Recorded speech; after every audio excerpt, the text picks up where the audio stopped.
Muy buenas noches. Hola a todos, espero que estén muy bien. Bueno, iniciamos con esta clase de contabilidad al alcance de emprendedores. Es un gusto para mí saludarlos en esta noche. Y el día de hoy vamos a tratar el tema de la importancia y pues de algunos conceptos importantes de lo que es la contabilidad en general para los emprendedores. Entonces, bueno, mi nombre es Joan Ariza, ahí están mis datos de contacto.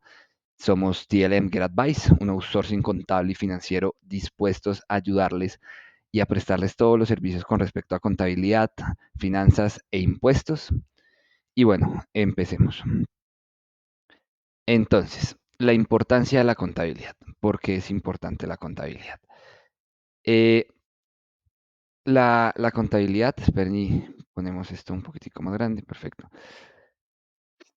La, la contabilidad es muy importante y sobre todo en el mundo del emprendimiento, porque es la que me permite validar, entre otras cosas, la variación de mis gastos, variación de mis ingresos, rentabilidad de mis líneas de ingresos, ¿cierto? Saber yo si por todas las líneas de ingresos que tengo estoy siendo rentable o de pronto hay alguna por la que no lo estoy siendo, para poder tomar decisiones. Cuando estamos en etapas tempranas como emprendedores, es fundamental saber tomar las decisiones correctas en un tiempo correcto. En ese orden de ideas, la contabilidad es ese insumo fundamental por medio del cual tomamos las decisiones, ¿cierto? Entonces, la contabilidad es la que nos da toda la data, todos los datos suficientes para que podamos tomar decisiones de manera estratégica, oportuna, pues con nuestro emprendimiento. Algunas características importantes de la información financiera y por tanto pues también de la contabilidad, de la data que nos va a botar la contabilidad son las fundamentales son la relevancia y la información fiel. Entonces, es muy importante esto y acá con el tema de la relevancia nos vamos un poco al tema de entendiendo un poco que la contabilidad, y bueno, para poner en contexto, entendiendo que la contabilidad es un concepto muy general que conocemos, pero para definirlo fácilmente, vamos a definirlo como aquella ciencia, ¿cierto? Que nos permite obtener y canalizar toda la información para la toma de decisiones, tanto nuestra como de nuestros stakeholders, que podrían ser mm, inversores, un banco porque le estamos pidiendo un préstamo, clientes incluso, entre otros. Todos los stakeholders son todas las externos que, digamos que interactúan con nuestro emprendimiento, incluso pues internos también hablando de socios y este tema. Entonces, teniendo en cuenta que la contabilidad nos brinda toda esta data tiene que ser relevante, ¿sí? A mí no me sirve saber entre comillas, si yo tengo una empresa, un emprendimiento que vamos a decir factura 30 millones al mes, a mí no me sirve saber que yo me gasté 200 pesitos en clics.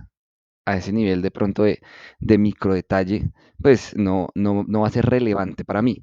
Entonces hay un tema de costo y oportunidad. A mí no me puede costar más obtener la información que pues el costo de no tenerla, ¿cierto? Entonces, hay un tema de costo-oportunidad y ahí entra mucho el tema de la relevancia de la información. Yo tengo que medir y depurar en el tema contable lo que realmente sea importante. No queriendo decir esto que yo tenga que excluir gastos porque, o costos o temas así pequeños, porque entra todo el tema este de los gastos y costos hormigas, solamente que pues, por ejemplo, hablando de ese tipo de costicos pequeños o algo así, yo los puedo llevar a una sola cuenta, a un solo rubro en el que yo pongo eh, gastos menores o algo así, aunque digamos que con esto hay ciertas pues, cuestiones con las que hay que tener cuidado. Digamos que este rubro de gastos menores no puede ser significativo dentro de nuestra empresa porque pues también vamos a perder capacidad de análisis. Entonces, la relevancia se trata de eso. Los datos tienen que ser importantes, tienen que ser relevantes. Ahora, la información tiene que ser fiel, ¿cierto? Porque pues si yo pongo que me gasté X valor en esto, X valor en esto, Y valor en esto, mis ingresos fueron en tal línea de tal valor, de tal valor y de tal valor, yo voy a tomar decisiones con respecto a esa información. Entonces, que la información sea fiel quiere decir que esté correcta, que haya sido correctamente contabilizada y que pues yo no vaya a tomar decisiones sobre una base que no es, que yo no tenga ahí, que yo vendí 50 millones cuando realmente vendí 25 millones, porque claramente las decisiones que voy a tomar con una u otra opción van a ser muy diferentes. Entonces, por eso es muy importante la información fiel. Ahora, hay algunas características de mejora, ¿cierto? Que es la comparabilidad. La comparabilidad es que yo tengo que tratar de establecer un plan de cuentas, ¿cierto? Lo suficientemente comparable con otros periodos, por ejemplo. Es decir, yo voy a clasificar mis costos en diferentes rubros administrativos. Dentro de administrativos voy a poner unos que son de personal, otros que son, qué sé yo, de arriendo, otros que son de servicios, otros que son de ta, ta, ta, ta, ta, ta, ta. Y todo este tipo de costos debería mantener una estructura uniforme para que yo a lo largo del tiempo, ni siquiera anualmente, mensualmente, bimestralmente, pueda comparar esas mismas clasificaciones, ¿cierto? Porque si yo tengo 5 bodegas, las meto todas por el rubro de arrendamientos en un mes, pero luego entonces en otro mes yo me invento un rubro, no sé, elimino el rubro de arrendamientos y lo meto todo en servicios. Entonces, claro, me va a quedar una diferencia. En un mes me va a quedar que en arrendamientos tuve, por poner un ejemplo, 10 millones y en el otro mes cero. Entonces va a decir que me reduje todo el costo de arrendamiento cuando no es cierto, solamente fue que lo reclasifiqué. Entonces a esto se refiere pues con el tema de comparabilidad, ¿cierto? Eso con el tema interno. Ahora, también hay que tratar de hacerlo comparable con información de externos. Cuando yo a un estado financiero de grandes competidores, de pronto esas empresas que yo veo como guías a las que quiero llegar, digamos que mis números deben ser no tienen que tener el mismo plan de cuentas, porque obviamente las empresas tienen un plan distinto, pero tienen que ser comparables con ese estado financiero. Yo debo poder hacer una comparación entre mis números contables y los números contables de la otra empresa para poder decir, ah, yo estoy mejor en esto, esta empresa está mejor en esto, bueno, en fin, etcétera, etcétera. Entonces, a eso se refiere a la comparabilidad. Ahora, cuando hablamos de verificabilidad, es que yo, pues esos datos, si yo pongo acá que el arriendo me gasté 10 millones, existan facturas, soportes y todo este tema, pues que me permitan ir a verificar. Ahora, el tema de oportunidad se refiere sobre todo al tema de los tiempos. Los tiempos son fundamentales en la contabilidad y en la toma de decisiones. Entonces, a mí de nada me sirve saber a hoy que hace 3 meses obtuve pérdidas, porque pues las decisiones que voy a tomar seguramente pues ya no son oportunas, ya no van a causar nada. Entonces por eso la información contable debe mantenerse al día, ¿sí? En periodicidades pues digamos que obviamente no diarias porque seguramente me va a tomar mucho tiempo, pero entre más cortas mejor. Lo recomendable es por lo menos cada 15 días, máximo cada mes, ¿cierto? Tener información contable de lo que pasó en el mes. Si se puede, como les digo, quincenalmente sería mucho mejor. Saber yo quincenalmente cómo van mis finanzas y cómo está mi contabilidad me va a permitir tomar decisiones más oportunas, es decir, a tiempo. Y la comprensibilidad, al final, la idea, y pues esta es la idea también de este módulo, es mostrarles a ustedes cómo se puede llevar una contabilidad básica que les va a ser funcional y va a ser comprensible, que no va a tener todo este tema del PUC, del plan de cuentas, de ta, ta, ta, ta, ta, ta, sino pues algo que va a ser muy funcional y que al final pues va a ser una contabilidad que les va a ayudar mucho.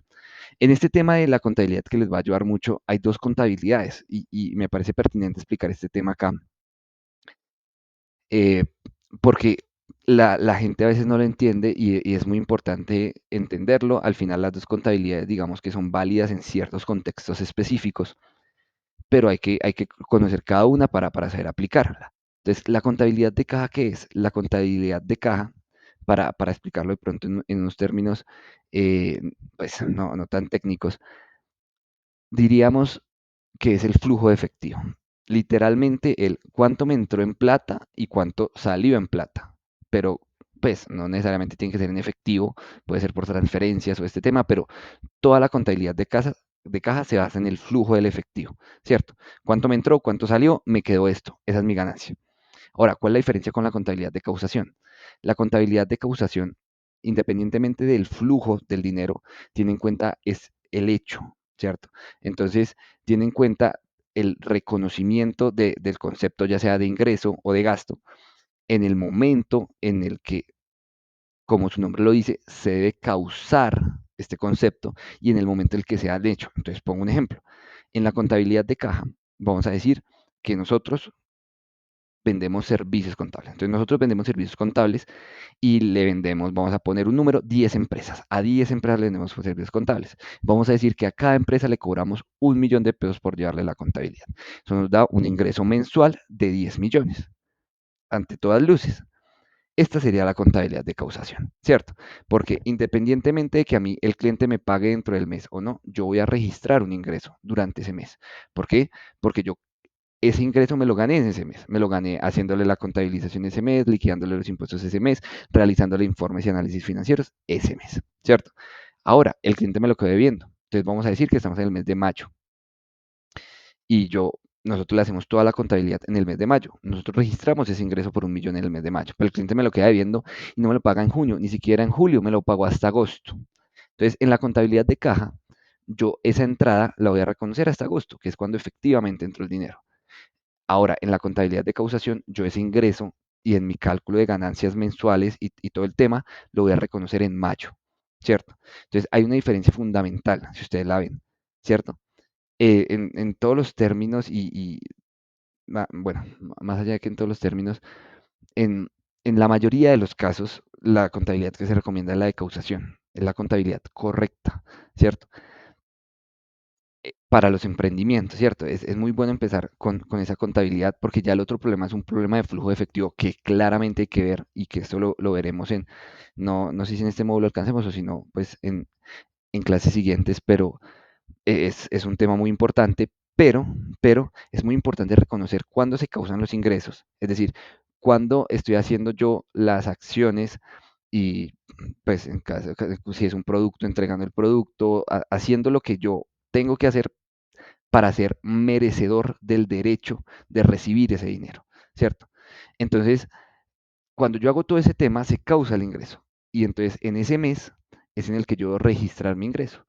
Y entonces en el mes de mayo mis ingresos van a ser X, así mi flujo de caja, mi flujo de caja haya sido Z, ¿cierto? Entonces yo tuve, como vamos a hacer el ejemplo, 10 empresas a 1.000.000 y a todas se les hizo la contabilidad 10 millones en ingresos, independientemente que me pagaron 8 nomás. Entonces 8 millones entraron acá, pero 2 millones me los quedaron debiendo, pero el ingreso del mes fueron 10 millones. Entonces, esta es la contabilidad de causación y la contabilidad de caja, como les digo, simplemente reconoce entradas y salidas en términos de flujo de dinero. Listo. Explicado estos conceptos ya, vamos a un concepto pues un poquito más general, que es el concepto de los estados financieros. Esto es fundamental entenderlo. Entonces, digamos que según la SNIF hay 5 estados financieros fundamentales. El balance general, que así se llamaba anteriormente, ahora con las NIF se llama estado de situación financiera, el estado de resultados integral, los estados de flujo, el estado de flujos de efectivo, el estado de cambios en el patrimonio y las notas a los estados financieros. Entonces vamos a explicar uno a uno. El balance general es, digamos que el papá de los pollitos dentro de los estados financieros, por así llamarlo. Este balance general, pues como vemos aquí, básicamente lo que me representa es la ecuación fundamental de la contabilidad, que es activos es igual a pasivo más patrimonio, ¿cierto? Entonces, en ese orden de ideas, los activos son, para ponerlo en un término simple, todo lo que yo tengo. Todo. Desde lo más líquido, que es mi efectivo, mis bancos, mis inventarios, sí, que pueden ser muy líquidos, hasta lo más ilíquido, como es la propiedad, planta y equipo, ¿cierto? Un edificio, unos computadores, bueno, que son cosas que me cuestan más convertirlas a efectivo. Eso significa líquido. ¿Qué, qué tan líquido, qué tan no líquido es un activo? Se refiere a la capacidad de convertirlo en plata al momento. Entonces, claro, el efectivo es lo más líquido que hay, ya está la plata ahí. Pero un computador, y a pesar de que es un activo que yo tengo, no es tan fácil convertirlo en líquido porque me toca ponerlo a la venta, venderlo, ta, ta, ta, ta, ta. Y pues un carro ni se diga, una casa ni se diga, bueno, en fin, etcétera, etcétera. Entonces, bueno, los activos son todo lo que yo tengo. El, y ese activo se divide en dos rubros fundamentales, ¿cierto? Esos dos rubros son el pasivo y el patrimonio. Básicamente es, yo tengo un activo de 100 millones, eso vale todo lo que yo tengo, y el pasivo es, de todo eso que yo tengo, ¿cuánto debo? Ah, bueno, yo tengo un activo de 100 millones, pero tengo un pasivo de 20, es decir, a pesar de que yo tengo 100, debo 20 de esos 100, y el otro 80, pues basándonos en la ecuación patrimonial, sería en lo que realmente es mío, que es el patrimonio. En esta ecuación, lo que ustedes tienen que tener en cuenta es que siempre cuál es nuestro objetivo, crecer este patrimonio. Sí, ese es el objetivo final. Puede que hayan estrategias específicas de meses, incluso años, en las que yo digo, voy a crecer la deuda para poder crecer mis activos, etcétera, etcétera, estrategias específicas, pero el objetivo a largo plazo siempre debería ser incrementar mi patrimonio. Entonces, este balance general me muestra esto, me muestra cuánto tengo, de eso que tengo, cuánto debo y cuánto es mío, en términos así muy cristianos. Ahora, el estado de resultado integral ya se refiere mucho más a mis ingresos versus mis costos y gastos y mis utilidades, básicamente. O sea, este es el que la mayoría de nosotros miramos de una u otra forma, así sea en el cuadernito, haciendo nuestras cuentas, o pues ya de una forma un poquito más elaborada. Pero entonces el estado de resultados, básicamente, es el que me brinda l- la utilidad, por eso se llama estado de resultados, ¿cierto? Entonces, este es un estado que tiene una particularidad específica, igual que el de flujos de efectivo, y es que se cierran cada año. Digamos que dentro del periodo contable se cierra cada año. Entonces, cada año llego, cojo y hago un cierre, ¿cierto? Y digo, listo. Estos fueron todos mis ingresos del año, estos fueron todos mis gastos del año. Esta fue mi utilidad. Entonces, yo digo y cojo, cierro todo el estado, pongo todas esas cuentas en cero. Y pues al poner todas esas cuentas en cero me da una diferencia que va a ser la utilidad. Y esa utilidad yo a dónde la traslado? La traslado por acá al balance general para aumentar mi patrimonio. Si me dio pérdida, ¿qué es lo que causa eso? Me disminuye mi patrimonio. Pero entonces, el estado de resultados, para tenerlo así como concepto sencillo, es aquel estado en el que yo veo si estoy teniendo ganancias o no, básicamente. Ahora, adicional, obviamente, a ver eso, yo puedo ver muchísimas cosas y analizar muchísimas cosas, como variación en mis gastos, variación en mis costos, variación en mis líneas de ingreso, ver, digamos que dentro de ese mismo estado de resultados, yo lo puedo ver por centros de costos y ver específicamente qué líneas de mi empresa están siendo rentables, qué líneas no. De ese estado de resultados puedo sacar muchísimos indicadores que son muy útiles para la toma de decisiones, ¿cierto?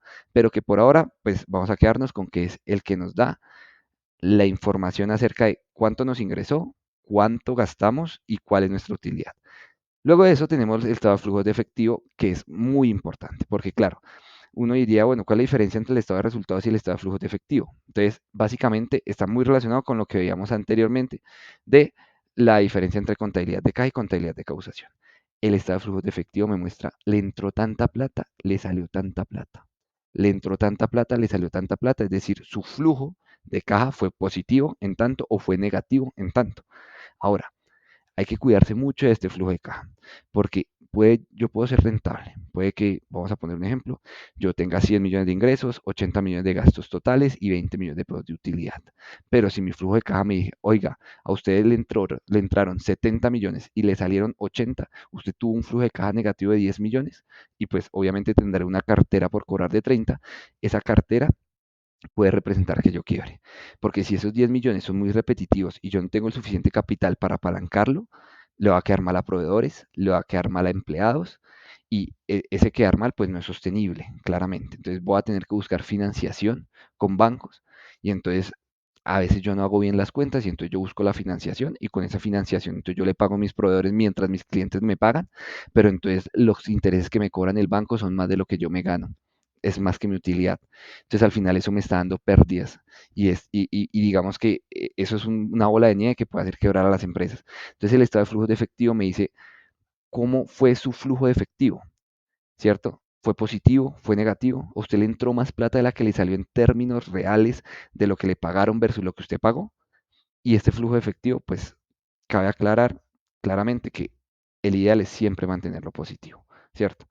Entonces, hay negocios de negocios, hay negocios que tienen un flujo de efectivo positivo por naturaleza. A ver cuáles les digo que podrían ser este tipo de negocios.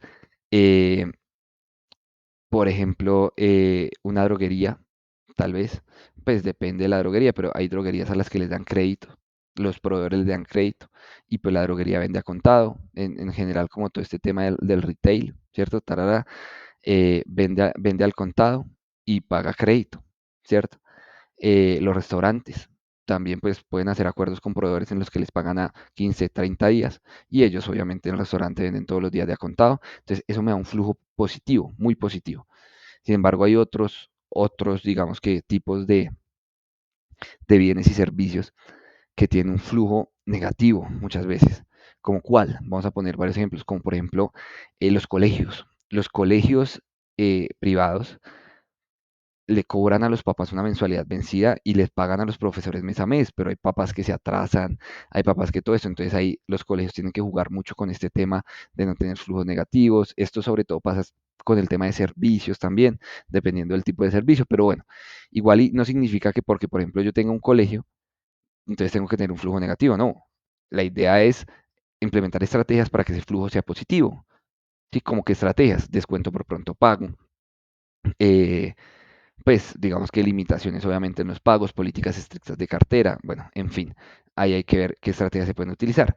Luego entramos en el estado de cambios de patrimonio y este estado básicamente, pues como les dije, al final el objetivo principal a largo plazo es incrementar el patrimonio. Entonces es un estado literalmente en que me dice su patrimonio el año pasado era de 100 millones, este año es de 120 millones y varió en estos rubros específicos, ¿cierto? Entonces aumentó su capital social, aumentaron los aportes de socios, es decir, los socios le metieron más plata, ese puede ser un aumento pues del capital de la empresa, o no vea, aquí en la filita de resultados aumentó, es decir, de la ganancia que usted trajo del año, pues por eso aumentó su patrimonio. Y bueno, lo que me muestra el estado de cambios en el patrimonio es eso, cómo varió mi patrimonio de año a año. Y por último están las notas a los estados financieros. Dentro de las NIF, este pues digamos que no es considerado un estado financiero como tal, pero pues digamos que por mucho se considera como un quinto estado financiero, ¿cierto? ¿Por qué? Porque las notas a los estados financieros, como ustedes saben, esto es una hojita, dos hojitas, bueno, dependiendo del nivel de la empresa, dos, tres hojitas. El balance general, el estado de resultados, el estado de flujo de efectivo y el estado de cambios en el patrimonio, en la que hay números. Las notas me explican esos números. Me dicen si en inventario hay 10 millones de pesos, entonces en las notas, ¿qué es lo que debe estar? En las notas lo que debe estar es exactamente, pues de esos 10 millones de pesos, son 3 millones en tal mercancía, 2 de tal otra, 3 de tal otra, entonces me explica esos números. Entonces estas notas son transversales a todos los estados financieros y son fundamentales, fundamentales para poderlos entender, porque generalmente cuando yo estoy leyendo unos estados financieros me genera ciertas dudas, pues esto, y yendo a las notas, pues puedo realizar, digamos que las lecturas fácilmente de los estados. Listo, ahora tenemos los elementos de los estados financieros. Entonces, los elementos son activos, pasivos, patrimonio, que ya lo explico un poco. Activo lo que tenemos, pasivo lo que no es de nosotros, patrimonio lo que sí es de nosotros.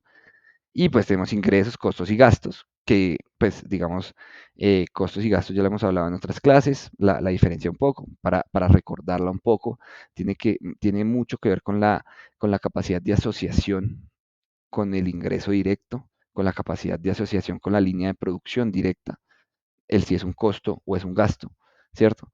Aunque pues tiene ciertas variaciones, pero como lo digo, ya lo hemos visto, igual y lo podemos ver en nuestra clase de finanzas para referencias. Y listo, pues estos son los conceptos básicos, creía yo que los entendemos. Y listo, ahora tenemos una cuestión que son los documentos electrónicos. Esto pues es algo reciente, ¿cierto? Hace relativamente poco se empezó a aplicar esto. Digamos que es una muy buena novedad que se implementó tarde. Fuimos de los últimos países en Latinoamérica en implementar los documentos electrónicos.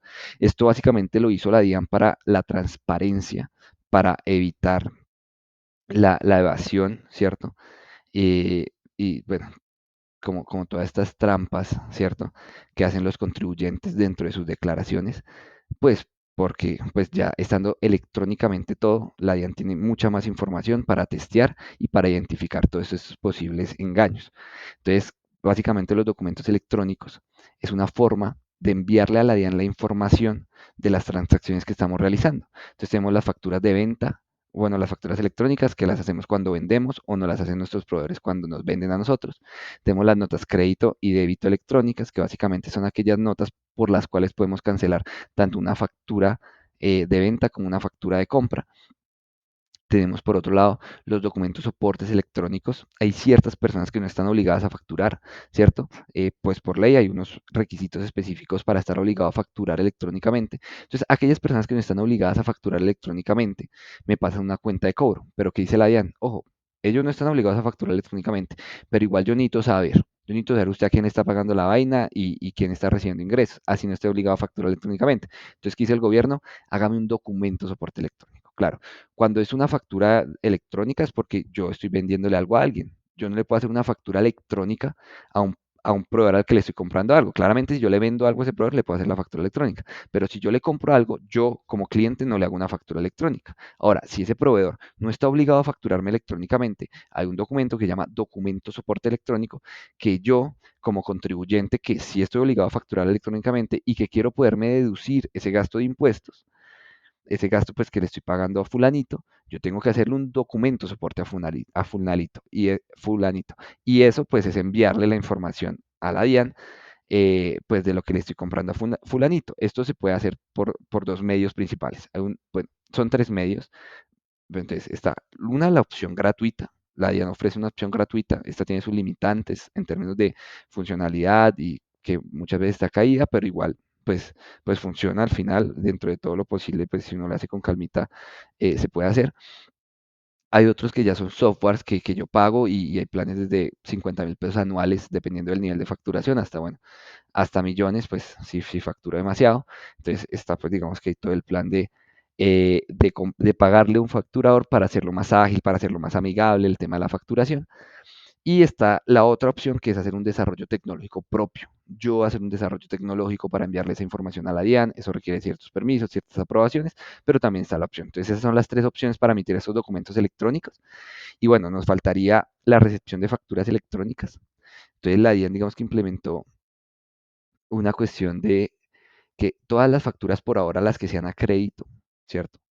Adicional a que yo le hago la factura electrónica a mi cliente, como es una factura a crédito, la DIAN implementó una cuestión de verificación en tres pasos, que es que mi cliente tiene que aceptar electrónicamente esa factura ante la DIAN. Entonces lo que hace es pues unos pasitos en los que le da, sí, yo acepto esta factura, yo acepto que recibí a conformidad los bienes o los servicios y acepto la factura en general. Y entonces hace esa confirmación en tres pasos y lo que le dice eso a la DIAN es que tanto yo le emití la factura, ya tiene esa información y también tiene la información la DIAN de que la persona recibió a conformidad esa factura. Y por último, la nómina electrónica, que básicamente es enviarle la información a la DIAN de la nómina que pues nosotros pagamos en nuestras empresas. Listo. Por último, una pequeña, pues, o sea, una pequeña explicación de la integración de la parte financiera y la parte contable. Es muy importante tenerla en cuenta. Entonces, la parte contable me da toda la data, toda la información, me bota todos los reportes, ¿cierto? La parte contable es en la que yo cojo todos esos recibitos y los paso por medio de lo que quiera, por medio de un Excel, un software contable, un cuaderno, lo que quiera, lo paso a unos registros contables, a unas líneas contables, y esas líneas contables, después de depurarlas y hacer unas asociaciones dentro de esas líneas, yo puedo obtener resúmenes de información dentro de unas clasificaciones de cuentas que me permiten elaborar informes resumidos de todas las transacciones de un periodo determinado de tiempo dentro del emprendimiento y que con esa información, ¿qué es lo que yo voy a poder hacer? Yo voy a poder coger esa información y analizarla. Y ahí es ya donde entra un poco la parte financiera. Digamos que la parte financiera ya entra después de toda esa depuración, después de todo ese trabajo de elaboración de informes muy detallados, muy buenos para, o sea, muy concisos, muy claros, muy relevantes, muy con la información fiel, comparables, bueno, con todo este tema de lo que hablábamos anteriormente, ¿cierto? ¿Cierto? O sea, entonces recordémoslo, tienen que ser relevantes, la información tiene que ser fiel, tienen que ser comparables, tienen que ser oportunos, adicional a ser comparables y oportunos, también es importante mm, que sean, ahora se me pasan, repasémoslos por acá rápidamente, oportunos, verificables y comprensibles. Se me iban esos dos. Verificables y comprensibles. Entonces, pues yo tengo que poder mostrar de dónde saco esos números y pues tienen que ser fáciles de entender. Entonces, eh, pues ya con toda esa información, ya la parte financiera entra muchísimo más a decisiones estratégicas, a medición por medio de indicadores, con esa información que le pasa al área contable, la parte financiera lo que hace es medir indicadores, indicadores de rentabilidad, indicadores de endeudamiento, indicadores de liquidez, eh, indicadores de sostenibilidad, entre otros muchos, con eso. Pero entonces son como uña y mugre, ¿sí o no? Porque el uno me da toda la información y yo la analizo. Básicamente podríamos verlos así. No es 100% preciso, pero para términos prácticos lo podemos ver así. Y listo. Eh, pues esta fue la parte teórica. Ya vamos a entrar a la parte práctica de esta clase, en la que vamos a ver un Excel en el que la idea es que ustedes puedan tener una herramienta por medio de la cual puedan llevar su contabilidad de forma fácil, ágil, fiable, comparable, oportuna, verificable, con todas las de la ley y las características correspondientes. Entonces, ya nos vemos ahí.